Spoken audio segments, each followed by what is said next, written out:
मैं सरवर सुमरो इस वक्त मैं मौजूद हूँ रेलवे ग्राउंड कालापुल पे। ये वायरलेस ग्राउंड है और आप देख सकते हैं कि यहाँ पर एक मेला सजाया गया है जो ईद से लेकर 7 मई तक जारी रहेगा, जिसमें ये देखें झूले हैं और ये बहुत बड़ा झूला है।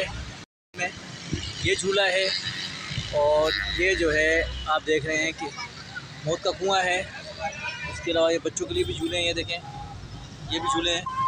तो नहायत ही दिलचस्प तफरी माहौल चनस्सा गोड, महमूदाबाद, कालापुल, अख्तर कॉलोनी, आज़म बस्ती और मुल्का जो एरिया है वो लोग आ सकते हैं इसमें, और कराची के लोग भी इसमें आ सकते हैं जो कराची के दूसरे इर्द गिर्द के इलाके वहाँ वो भी आ सकते हैं।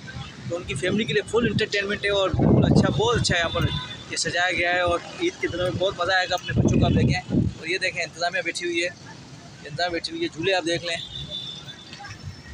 ये झूले और दूसरी चीज़ें आपको दिखाते हैं।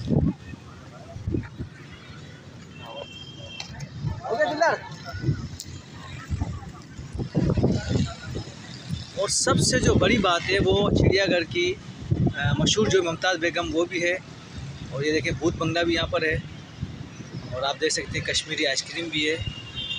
तो बेहतरीन एक माहौल चनस्सा गोड, आज़म बस्ती, महमूदाबाद, कालापुल और इर्द गिर्द के जो करीब जो हमारे दूसरे इलाके उनके लिए बेहतरीन। और ये माशाल्लाह कल से स्टार्ट हो जाएगा, आज चांद रात है।